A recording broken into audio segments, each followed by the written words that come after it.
Anyway, let me go on to something that's kosher, and that is Yes. my conversation with Marissa Gibson Bailey, who is a sport scientist and exercise physiologist.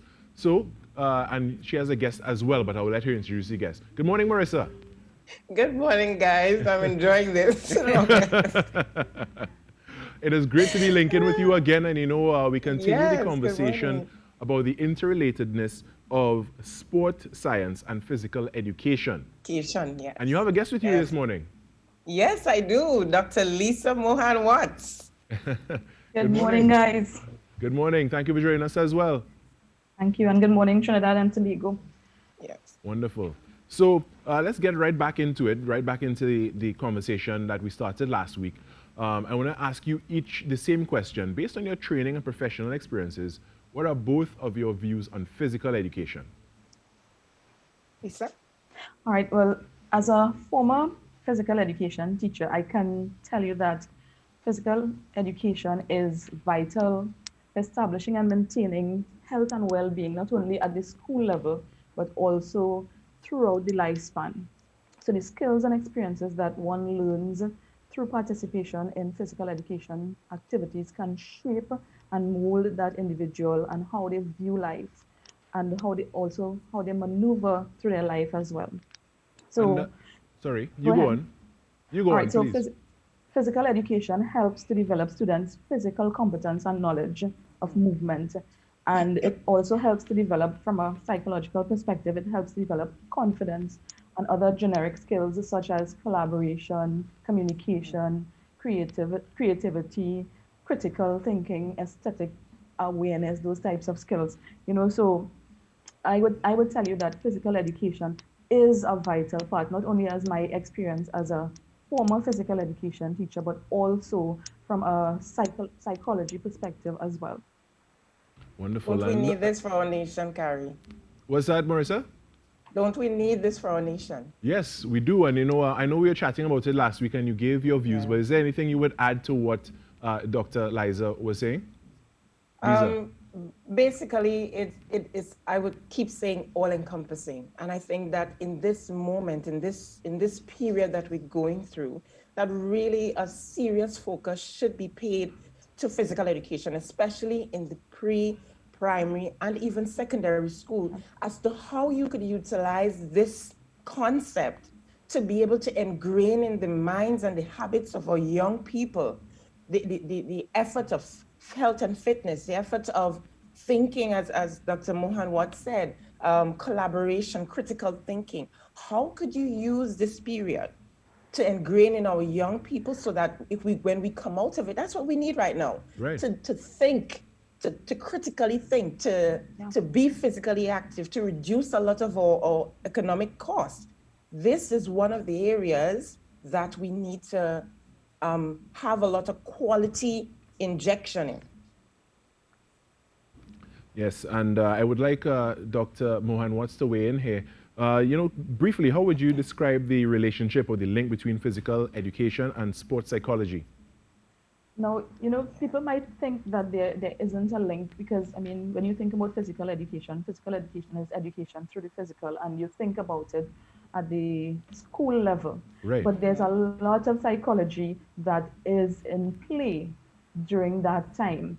And, you know, physical education, if you don't introduce physical education in a manner that would encourage children to want to participate, then you're going to have children moving away from it.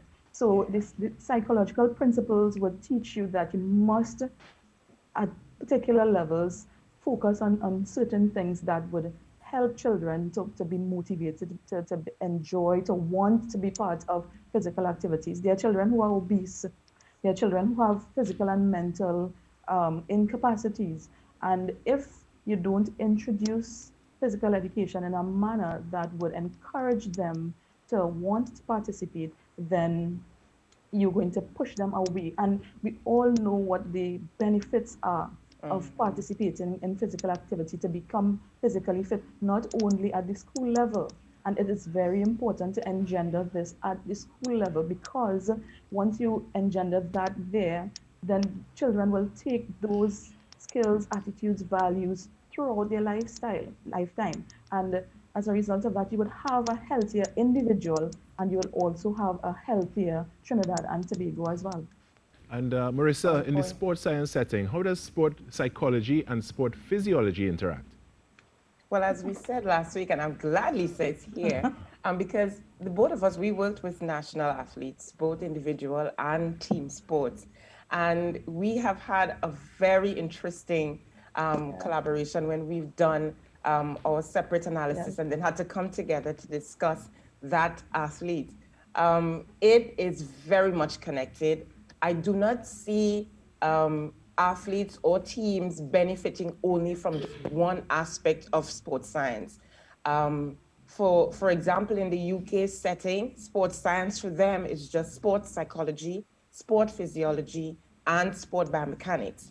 They are complemented with sport medicine, and that's a different thing. Sport medicine is different from sports science, right? Right. So it is all encompassing, and it's very a 360 or a 360 approach with them to incorporate all of that with when you're giving support to athletes. So I think that it is very, very connected. I don't know if Lisa wants to go on and explain how our relationship was and what we found, because I explained last time that one of my findings, whether you want to look at it, whether what you found or what I found actually manifested, and we were able to have an aha moment.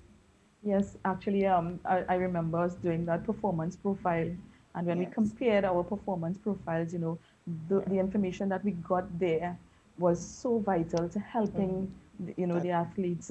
And what I can tell you also is that, sport psychology doesn't only deal with the elite level. Sport psychology also deals with regular people who want to participate in physical activity for their general well-being.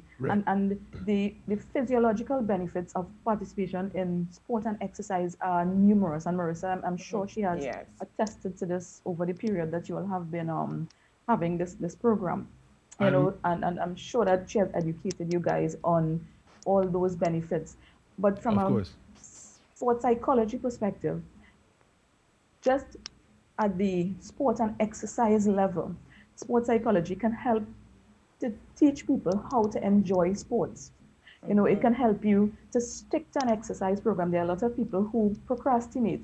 There are a lot of people who, when they start to go through pain, sometimes, their body exhibits stuff that they may not be used to.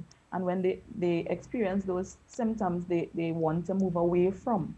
And sports psychology can help them to stick to that. And it can also help regular persons who just want to be part of sport and exercise, to enjoy being, to enjoy participating, and also to keep that motivation level up.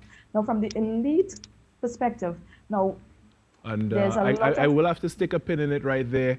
But I want to thank you both for joining us this morning. Next week, we can focus on the ways to promote holistic development from the grassroots level. But for now, we do have to call it a wrap. But I want to thank you both so much for joining us this morning. Thank you. Marissa Gibson-Bailey, sport and exercise scientist and a certified exercise physiologist, as well as her guest, Dr. Lisa Mohan Watts, who is a sport and exercise psychologist and a counseling psychologist as well.